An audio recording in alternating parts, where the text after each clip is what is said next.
This show is brought to you by Safety FM.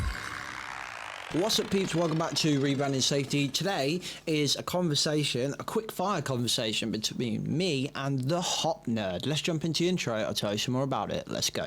The problem in safety isn't deviation, it's complexity. Health and safety has gone mad.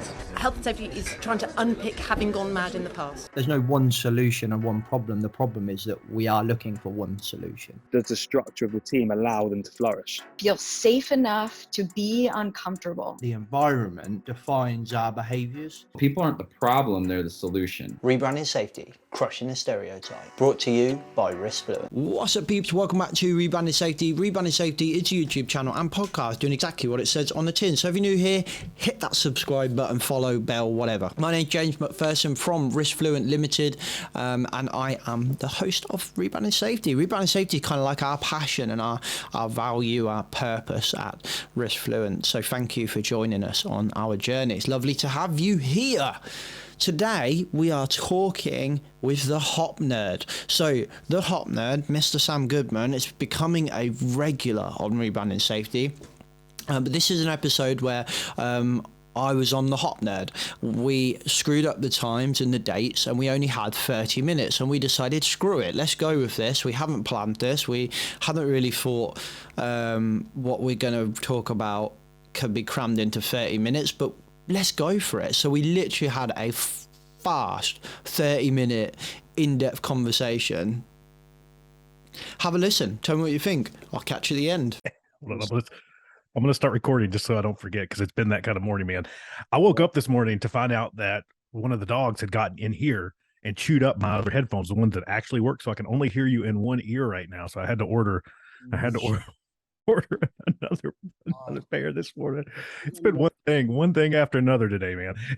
And I screwed up our times. It's been bad, man.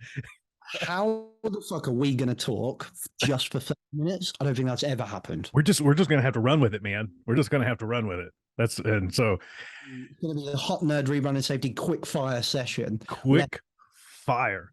Let's just go, man. So I'm just going to go. So I think everyone knows who you are. But let's do like a quick recap of who you are, what you got going on, all that stuff. We've had you on, what, 2-3 times already? Couple times? It's been a blast, man. It's twice. Might be wrong. And then once I've introduced myself, because I'm going to put this out on my podcast, I want you to introduce yourself as well. Yeah, we'll do it, man. So my name's James MacPherson. I run a company called Riskfluent, and I also... Our purpose as a company is to rebrand safety. So we have a YouTube and a podcast channel called Rebranding Safety. That's been going for about 4 years. I've been in safety for just over a decade. And we do kind of two types of safety, really. We do the technical stuff where we try and use this high reliability stuff, but for normal safety for small businesses. And then we do the more cultural type stuff for the big businesses. And we chat shit on the podcast and the YouTube channel all the time. And who are you, Sam? My turn. I get to go now. Jeez, man, this is cool. So Sam Goodman, a lot of people know me as the Hop Nerd from the Hop Nerd podcast. Kind of similar. I mean, I think that's what I remember from the first time we met, man, is we sit there and kind of like, man, we're similar in so many different ways in profession and kind of all this stuff. And so very similar story. I've been doing safety for about 15-ish years now. So just right there with you, right around the same amount of time. For about half that time has been into human and organizational performance, or however we want to say that, trying to do safety differently, safety better, something that's not what I started with. I was one of those folks that was indoctrinated early on in my career into more traditional approaches to safety, got frustrated with that, almost left, wrote a couple books about that, found my way into this kind of human and organizational performance space. And so nowadays, in addition to the podcast, kind of the same, Hop Nerd, doing human organization performance consulting, help, coaching, all that kind of stuff, trying to bring those concepts to life in organizations that need that kind of help. So that's who I am. Podcaster, crazy person, provocateur, all the above. Love it. What are we talking about? I can't remember. So I think, we caught up because we hadn't talked to each other in it'd been a minute, man, because I've had life stuff going on and work stuff going on. And you had life stuff and work stuff going on. You welcomed a little one to the world, which is amazing. So we haven't been on the podcast since then. So we got to say congratulations. That's been what? Thank you. A year ago now? No, two. She's two. Dude, At the end holy cow, man. of the month. I feel fucking old. Well, trust me, man. That's why I wear the hat. I used to wear the hat because I liked it, and I wear the hat now to cover the gray hair in between haircuts because I usually cut it pretty, shave the sides pretty high so I can get rid of the grays. But I've swore a lot already. I can't remember. Do we swear on the Hop Nerd? Are we allowed to swear? Or fuck yeah, man. We can say whatever we want to. yeah, okay, cool. That's cool. As I upload things, I just automatically hit the explicit button, so it's okay. People at this point know what they signed up for. When we were catching up, though, I didn't mean to derail us there. When we were catching up before, we were talking about how we bring some of these ideas into, I would say, smaller, more mom and pop kind of organizations, because big organizations have a lot more wiggle room to be able to go play with stuff like this, right? And that's just obvious, like budget, time, resources. It's just, I don't want to say that it's easier, because in some sense, those organizations aren't as nimble. I hear people talk about large organizations being like aircraft carriers on good days and the Titanic on probably worse days, but they're hard to steer, and they are sinkable. Right, but they often have the resources and time and all those things I was just mentioning to be able to go play with this stuff, try it out, kind of figure stuff out, where mom and pop organizations don't necessarily have that ability. When it's three folks, me, my cousin, and my brother-in-law in a van trying to do work, and we have a couple other vans that we have a couple other employees that do that. That's a whole lot different conversation when we're talking about safety, health, human organization, whatever, right? It's just a totally different conversation. So I think that's where we landed on was what are some ideas on how we can bring that stuff, those better ideas or just better approaches. What's I guess the tactical kind of bits of that's applicable to those folks. Yeah, I remember now. I remember. And I think there is something first we need to acknowledge on this, in that I think a lot of the conversations that we have around this new view, safety differently, HOP, whatever you want to call it, mate, it's so far from the reality of the small business. Like, it is miles away from the reality of Bob's Roofing or Steve Waste Company or whatever. Like, some of the shit I see is just like, whoa, fucking hell. Like, shit, there's no point even talking about like building capacity here. And then I think some people might turn around and say, actually, you need to talk about that, because that's the whole problem that got us here, is that they've got this perception of safety. But then there's the next problem that we don't talk. This perception of health and safety, be it because of the way we've done safety, is so deep rooted, man. Like, so deep rooted. That actually sometimes if I'm honest, I'm a bit exhausted by all these thought leaders, and I'm fed up of reading it. It's the same shit from book. I'm just like, do you know what? It's got no connection to the reality of some of these businesses. The business, I don't know what it's like in America. I've never worked in America, but in England, the British economy is a race to the bottom. Like, 100%, it is a race to the cheapest quote. Everything is cheap. And we're going to try and talk to them about building, to your point, building resilience and, building some capacity and having loads of slack in your operations. These guys, there is no slack. It's the cheap quote to win the tender of the job. And then it's do it as fucking quick as possible. Like, if I'm going to talk about building a high performance team, fuck off. I need the cheapest guys and the cheapest raw materials and the fastest job.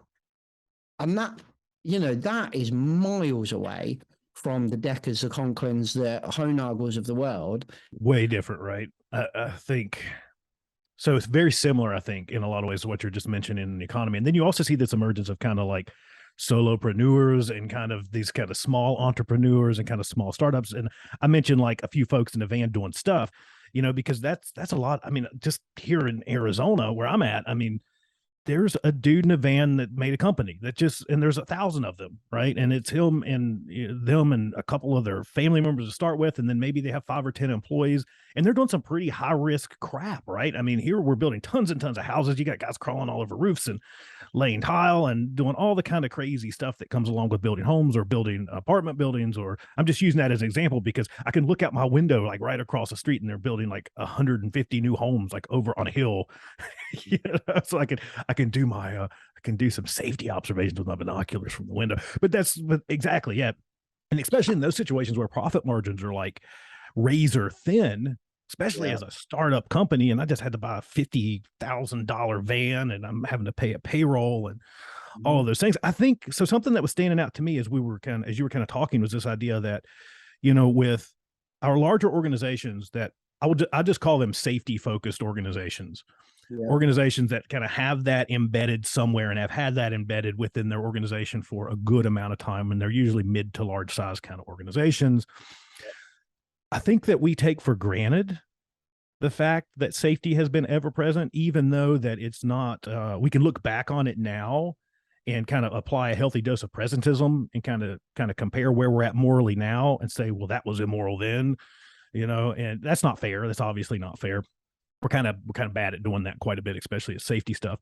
But where I was going with that is we take that for granted that in these organizations, we take the fact that we've had traditional safety around since like the dawn of time in these organizations for granted. And it's acted as kind of that series of stepping stones that's led us to this point in our maturity that then allows for us to pursue some things that are a little different or a little innovative, or things like human and organizational performance, so we can kind of shift and tune because we've already have laid that bedrock, right? We're kind of on stable ground. And when you're with an organization or you're starting an organization, and maybe the only thing in safety that you've been concerned with so far is like, okay, if the regulator shows up, how do we not get a citation? Or maybe not even that much. I don't know how the regulatory environment is in the UK, but here don't turn up. There's not enough of them. There's like 5. There's like 5 for the entire country. Probably it's a little more than 5, but it's not that many. Like it's like under 1,000 for the entire country. Mm-hmm. Right. But like here in Arizona, we have a state-run program. So instead of having OSHA, we have ADOSH. For now, there's some talk about rescinding that, but I think for the entire state, there's like 15 inspectors. Really? I mean, and Arizona's massive. Arizona's a massive place.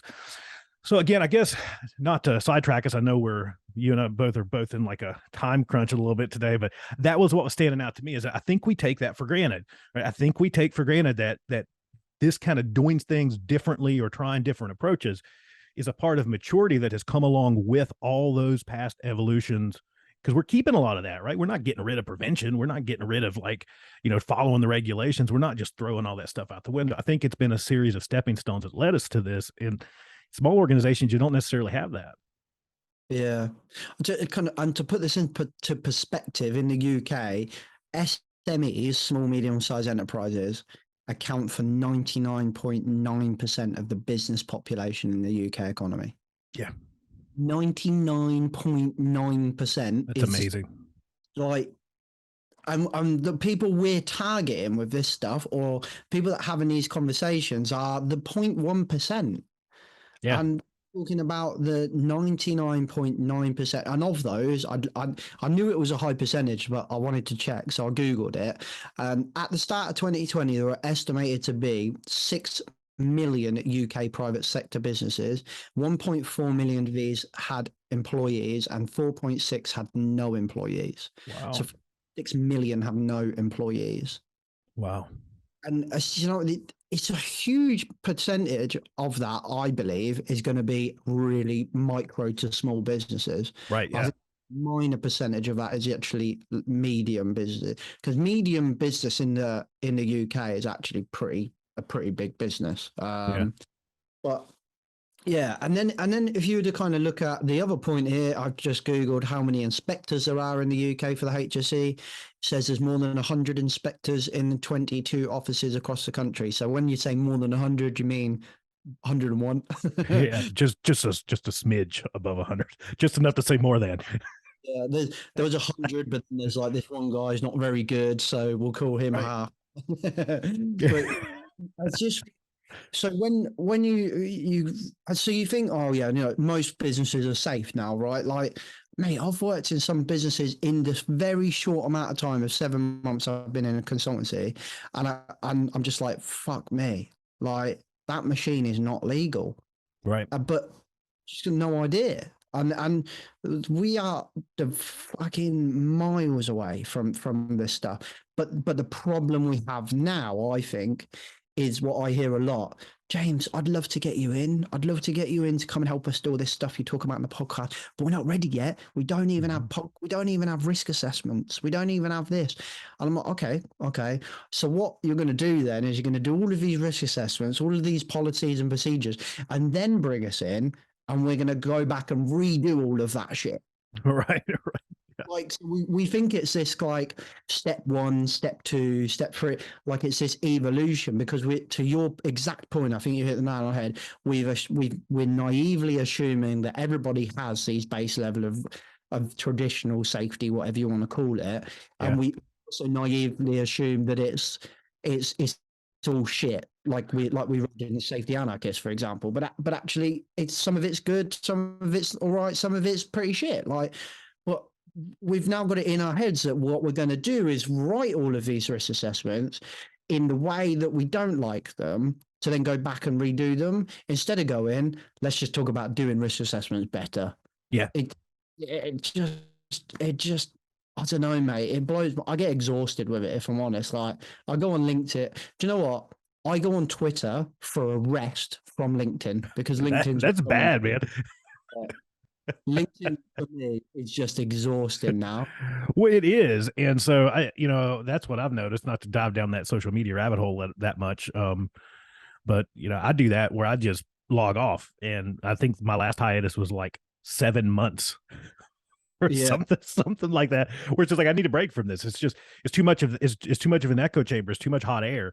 And to that point, I think that's been so much of the issue that I've taken with a lot of, as we say, kind of thought leader kind of in this, but any safety space, whatever we're talking about, there's a lot of thought and not a lot of action. You know what I mean? And I think that's where, for me, and for you, we share this, that we've been safety practitioners, right, for all of our career. I didn't come up as an academic. I did not come up, with an idea of even writing anything down about safety for the vast majority of my career. And I think that's the piece, is like, that's what organizations want to know. Like, that sounds great. Like, that sounds cool. And no matter the organization, large, small, somewhere in between, most people that spend time talking to me, they struggle with, how do I actually do that? That's like, this sounds great. Like we're talking about learning. We're talking about deferring to expertise and creating trusting environments, like all this stuff. And it all sounds great. And I've read all the books, but how the fuck do I actually do that in real life? And now I wish that there was an easier answer than to say, I wish that some of the kind of safety snake oil salesman stuff actually worked, because we see that. We're talking about LinkedIn. You see that all the time, where somebody's like, just follow my new checklist and I'll sell it to you for $12.95. And if you just follow steps 1 through 32, safety culture will be yours. And we know that that's a load of crap, right? And just FYI for anyone out there, if anyone's trying to sell you that there is one right way to do anything, especially the safety of work, there's one right way, and key emphasis here being that their right way is the one right way. I think I said that right. Run away. You should run away really, really fast, because there's not one right way. And that's some of the challenge, I think, that organizations have to kind of embrace, that there's not like a linear guide that comes along with really much of safety, whether we're talking new view, old school, traditional, whatever. You got to do what works best for you. And I think that's a key piece here when we're talking about these smaller organizations, is I don't think that, as much as I am a practitioner of human and organizational performance and kind of these doing things different, not every organization is ready for that.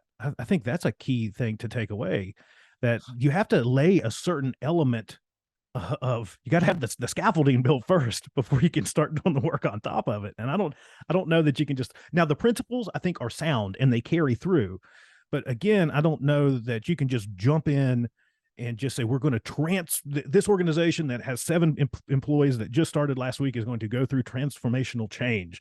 That probably sounds like a really bad idea. They're just in the entry phase of figuring out who the hell they are to begin with. But when There's a lot in that. We definitely don't have long enough to get into. We're gonna have to do another round of this. Yeah, we're gonna have to. Here's a little simplified example of how you could use computer vision to proactively kind of identify things in the workplace as kind of learning opportunities without that kind of bureaucratic, slow, drawn out process of reporting and then daily reporting and so on and so forth. Because really what computer vision is vision, right? It's like an extra pair of eyes. But it's not got someone sitting watching that CCTV all day going, meh. So here's a really simplified version of how you could use it from the white paper produced by PROTEX AI, that's AI's role in promoting a proactive safety culture. Computer vision identifies packaging is often left by the entrance to the store on Monday mornings. The safety team reviews the selected video clips with the workers. Key point there, with the workers. So the AI has gone, this always happens on a Monday. There's something there. So it's a specific thing. So if your safety walk is only on a Tuesday, you're never going to see this. So the AI has spotted it. That was my first observation of this simple kind of story or situation. So the safety team gets the workers in and we start to have a discussion. They explain that there are too many deliveries on a Monday morning to unpack and clear away at the same time. So the health and safety manager shows the computer vision evidence to the operations manager along with the feedback and so on from the teams. And then the deliveries are spread across 3 days, making it easier for them to manage the packaging. So you can see as a really kind of simple way of how this can help. Not only is that as computer vision, that AI partnered with your CCTV has kind of spotted up a trend. Oh, we've got a trend here. We're really good on the other days, but we're not on Mondays. And that's something I think would be really easy for us to miss in a workplace because it's only at a specific time and a specific place. So you've got to be in that specific place on that specific day at that specific time for you to spot that. The likelihood of that is very low. So the AI, the computer vision, has kind of done the work they needed to do, spotted a trend, pinged it up to you. You're able to get the team in and go, oh, look at this. This is what we're talking about on Mondays. This is happening. What's the sitch, peeps? And they're like, oh, well, deliveries are just mad on Mondays. We cram them all in on Monday. It's like delivery day, and it's just nuts. We haven't got time to clean this guy. Boom, learning opportunity. Just a very simple example of how having those extra set of eyes and you having the right attitude and approach to be able to use that as a learning opportunity can help you constantly improve, constantly learn, become a learning organization and start having that presence of positives that you're just constantly doing stuff. I really like it, and I really like this example to just really clearly and concisely go, oh yeah, I get how that works now. So I took that out of PROTEX AI's white paper that you can download. The link is in the description. It's called AI's Role in Promoting a Proactive Safety Culture. For me, this is all about becoming a learning organization, collecting that data, having all of that tech help you spot trends so that you can take that and learn from it. It's just increasing all of those constant learning opportunities. So go to the link in the description below, have a read. It's an easy read. There's some really cool little chunks in there. There's loads of stuff that you can learn from this paper. It's not overly academic or anything like that. It's a really simple, easy read. There's some good takeaways in there. And I think there's some really good takeaways in there regardless of you take on computer vision or not. So make sure, use the link in the description below and read the white paper, peeps. If we were to just take risk assessments as an example, right? Kind of US does those, Australia does those, England do those. In England, a risk assessment is the cornerstone of our legislation, right? It's everywhere. You can't do anything right in a risk assessment. So if we were to take that as a kind of just an example to enter this conversation, we might go, we need to do a safety 1 risk assessment. And then when we're ready and the company's used to that, what we'll do is we'll go back to it, tweak it so that it becomes a safety 2 risk assessment.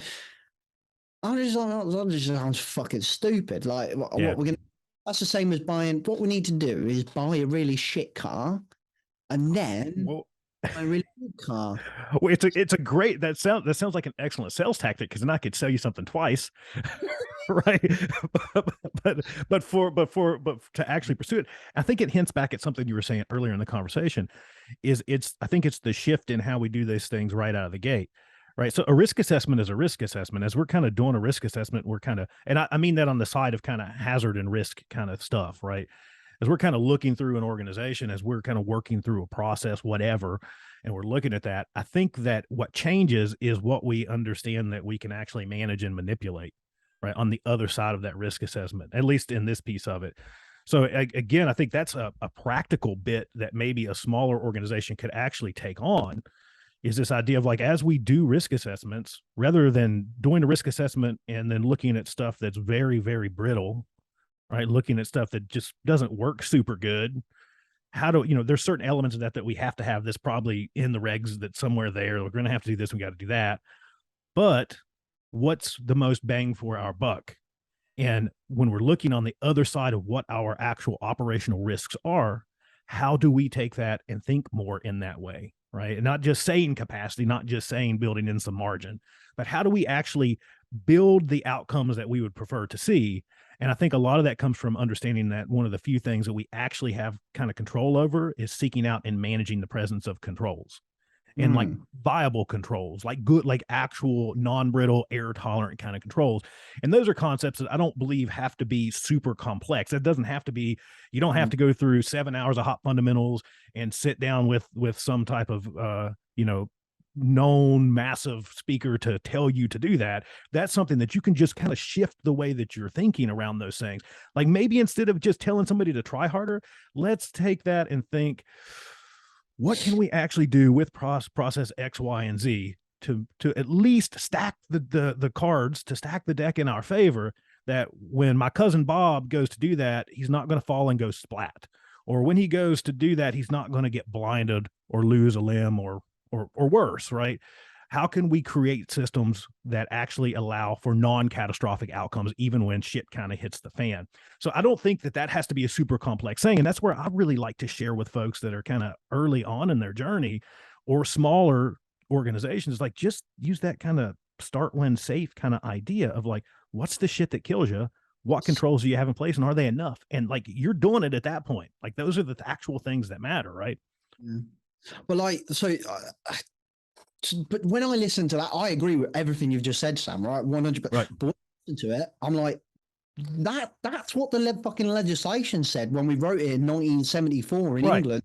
Right. Like that is a risk assessment, not a new view risk assessment, not a risk assessment, not a safety differently risk assessment. Right. It's a safety as originally intended risk assessment. And that I first coined the term, I don't know, I might have stolen it off someone else, but I think I coined it's the term. yours. You got it now. Fucking trademarking it, it's mine, right? I think I coined the term safety as originally intended fucking 3 years ago on the podcast. And like, if we were to take, I remember seeing Todd do a post actually where it says, instead of stop safe or stop when not safe or something like that, let's do, and you just reminded me of it, let's do start when safe, right? Okay, well, that's nothing new. That makes sense to me. But like, that's what a risk assessment was supposed to be. What are we trying to achieve here? We're trying to do this. What are the risks? What can we see in front of us? And how are we going to do it and managing these risks with impact? And that for me is what a lot of this is like, you're managing it with impact. And I think a lot of the time we're not talking about, there's a lot of papers out there, there's a lot of research out there, and there's a couple for me that are really important. And I fucking love the safety clutter paper by Drew, David, and Sydney. I think one of the best pieces out there for people to read. And just to take away the 3 C's of clutter, to be able to test anything that you're doing, for me, just do this. Just think of how much value does it cost, which they call contribution. So what does it contribute to? Does it contribute to the safety of work? But I would add something here. Particularly in England, there's a lot of work that we need to do that's done in the name of safety that doesn't contribute to the safety of work. It does contribute to the company. So don't throw the baby out with the bathwater. The British setup as it is what it is, and we're not going to change the fucking world. So if you need to write, we're not going to change the world overnight. We might change it eventually, but if you need to write some RAMs that are generic and they're not reflective of the shop floor, but you need to write them to tender for a job, fucking write them and tender for the job. But just the shop floor from them, just that would be my solution for that. So does it contribute to something within the company and deliver value? It confidence in that, in how you know that. Do you have evidence that it contributes, or do you believe it's evidence? So if you don't have evidence, do you believe in it is contributing? So ideally it's evidence. A lot of the work we do in safety doesn't have evidence, but ideally you've got some evidence to say it does work. If you don't, do you, as a group of people that are about to implement this, believe that it's going to work? And do you have a consensus? Does it extend to those stakeholders on the shop floor who are going to be involved with that? Do they agree with what you're talking about? Do they agree? Do they have confidence? Do they agree that it contributes? I think if we did that, if we did those 3 tests with everything we do in safety, we'd go a very long fucking way. We'd go a very long way. So don't do, I'm just going to do old view because we're not ready for new view yet. Right.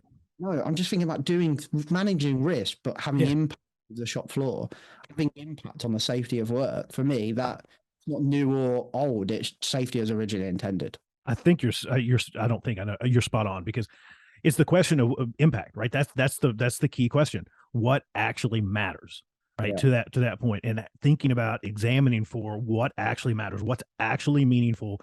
And kind of my world it's tuning that question towards what's actually meaningful to not killing and maiming people, like what actually matters. And you're spot on. There's definitely stuff we got to do that we just got to do, right? And whether it sucks or not, we just got to do it because it's part of the regulation. It's part of something that's in our systems to protect us in various different ways, either from regulators or litigation or on and on and on. There's things you got to do as a company, right? But how you translate that down, rather than doing that to people, having it there and not doing to people, you can still do that, right? I think that's a really, really important point. And I agree with you, man. I think this, what we're talking about isn't new. I think that when we're talking about these various bits and pieces, I've had BBS people on here, Dr. Tim Ludwig, which is a phenomenal conversation. I've had some traditional safety folks. I have lots of hop folks, obviously. But the thing that I discovered the most talking with all these folks is we're not that different. The thing is, and we're not really different at all in a lot of ways. I think that's what really shocked me with the Dr. Tim Ludwig conversation was we're just like, man, we're talking the same language here. So I think what you see is there's this kind of thing where organizations like to take stuff and they like to reduce it down to easy and then just kind of put their own spin on it, or they like to piecemeal and they're like, it's like a buffet. Like, I'm going to take a little bit of this, I'm going to take a little bit of that. Yeah. And the way it's applied kind of throws us back into the shit side of things, right? We apply it with their current assumptions of liking to blame, of all these kind of other things, right? And we don't have enough time to dive down that rabbit hole because you and I both have to run to go do other things. But I could talk about blame all day. Right, exactly. And I think that that's one of those things where, how we apply those things, I think that's where the principles, and I say just the principles, a good set of principles, a better set of assumptions as an organization, no matter what you want to call the ways that you approach the safety of work, as long as you're examining for doing the things that are meaningful, the things that matter, right, that actually impact what you're looking to impact, as long as you're applying it, with this sense of focusing on the workforce as a problem solver. And I think that's a key piece in that change, right? I don't know that you're going to be that far off from whatever the hell we're calling it. Yeah. I do think boxing it in stifles innovation, actually. If we start saying, I'm just doing this in this box and it's just called hopper, it's just safety differently, or it's just safety 2, or it's just traditional stuff, we're actually killing safety innovation probably at that point because we're just stuck in that box. Yeah. And I think one thing we as a profession need to do before we do anything else is remember that academics are supposed to bicker with each other, but we as practitioners are not meant to pick one and stick with that. No.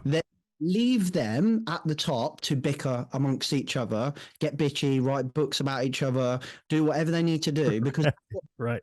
That's what scientists, academics are supposed to do. They're supposed to bicker. And what we're supposed to do is take their work and give it a fucking go and see what works. And then, because you might, as a consultant, will go to one company and they're like, oh, we love BBS. And I'm like, cool. Because I've had Dom Cooper on my podcast, the same as you had, I can't remember your guy on your podcast. And he's talking and I'm like, mate, that's fucking hop. What you just said there is hop. And I'm talking to someone on hop and I'm like, mate, that's fucking BBS. It's the same shit, just different ways of saying it. And that's a good thing. That's a good thing because there's a load of people that got, and maybe, see, this is the thing. When we think about we're all fucking tied up in knots. And now is the amount of messages I'm going to get being like, actually, it's based off Taylorism and Taylorism is this. And like, leave your fucking academia over there because there are aspects of all of it that are really good. And there are aspects of all of it that might not work for you. And that's cool. But if you're focused on contributing to the actual risk on the shop floor, if you're confident that that's having an impact and there is a consensus within the workplace, I don't fucking give a shit what you call it. Yeah. And I think that's one of those things where as long as you're embracing and leaning into and I don't mean to boil this down to something that's too reduced, but you're focused on caring for people, right? You're focused on caring for your workforce and embracing that kind of human element. Sorry, as my phones are kind of blasting in the background, people telling me I'm late for this other meeting, but it's one of those things where it's as long as you're genuinely focused on embracing humanity and leaning into the humanity of your organization and taking care of those folks. And again, not to reduce it down to something as simple as the golden rule, but caring for those folks like you would want to be cared for. I think that matters, right? I think those things do matter. And I think you're absolutely right. We get too hung up in this concept, this book, that book. And we forget that we are practitioners, meaning that we actually go out and practice, this stuff. We feel our way through it. And that's the piece that I would kind of wrap up with is just saying that, every organization's journey to doing, whatever better, right? To trying to influence the safety of work a little bit better, it's going to be totally different, right? We're going to have some sharing. There might be something that might work for this company that might work for yours, but they might be doing this and doing great with it. And it might be horrific in your organization. So you just have to embrace that bit of it, of understanding that it's not a copy. Nothing that you do in this world can really be a copy and paste. You can learn some lessons. You can try some stuff on for size, but your way is your way because organizations, like people, are infinitely unique, and you should embrace that uniqueness because that's what makes you cool. That's what makes you you. That's what makes you your organization. Lean into that uniqueness and build something around that, right? And I think having that set in a good set of principles that are based around kind of the assumptions that we know to be better assumptions is a good way to kind of be that test, or to act as that test of what will kind of work, or what should maybe be here, what should not be here, what should we stop doing, what should we start doing. I think that's a good way to start sorting and kind of prioritizing that stuff that we should be going out and actually trying to do. People are not the problem, but they are a fucking pain in the ass. That's a fact, man. I know I'm a pain in the ass, so I know I'm a pain in the ass because I somehow managed to get our meeting off by 1 hour and put us into this time crunch. But I had one at 4 and one at 5, and I was like, what the fuck? I cannot be trusted with technology. Well, I've got to tell you, man, this is the fastest podcast or the fastest conversation I think you and I have ever had, but I've got to run. I'm 5 minutes late for another thing. Yeah, me too. But maybe it's good that we're putting it into 30 minutes. Let's find out. We're going to see you, man. Thank you so much for coming on, my friend. How can people find you before I hit the end button? Just go on LinkedIn and find me at James MacPherson, or Google risk fluent or rebranding safety, and we'll come up. Cool, man. We're going to have to do this again real soon, but next time I think we're going to need like 2 hours. Nice one. Yeah, for sure. Definitely. All right, man. I'll talk to you soon. Okay, peeps. I hope you enjoyed that conversation, that quick fire conversation with Sam. Don't forget to check out the Hop Nerd as well. Sam's doing loads of awesome work at the moment. He's got loads of books as well. Go and have a read of those. If you want some support with any of the stuff we've spoken about, if you're thinking, oh, we'd like to think about new view and high reliability and all of this stuff, and but we need some help with it, we would gladly help you. We don't just work with small businesses and have like retained offers for them. We also have we like to build bespoke partnerships with existing safety teams as well. So we thought, what can we do to help people? That was me many years ago, and I think as a safety professional, I always thought, well, I don't need a consultant on a kind of partnership model because, well, I'm the safety team, so that's my job. And sometimes it's just helpful to have a connection there with people. So hopefully, if you need some help with this, come and have a chat and we'll knock something up.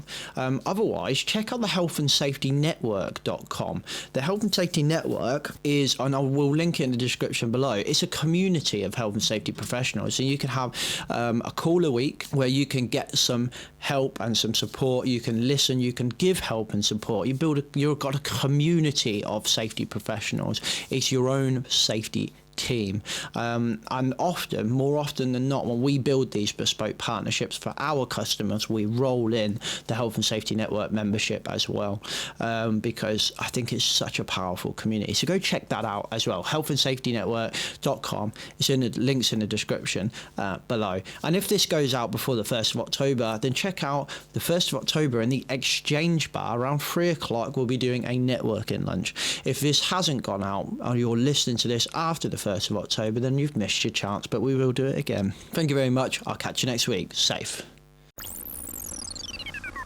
The views and opinions expressed in this podcast are those of the host and its guests and do not necessarily reflect the position of the companies. Examples of analysis discussed within this podcast are examples only based on limited and dated open source information and should not be utilised in real life as the only solution available. Assumptions made within this analysis are not reflective of the position of the companies. No part of this podcast may be reproduced, stored or transmitted in any form or by any means, mechanical, electronic or otherwise, without prior written permission from James MacPherson.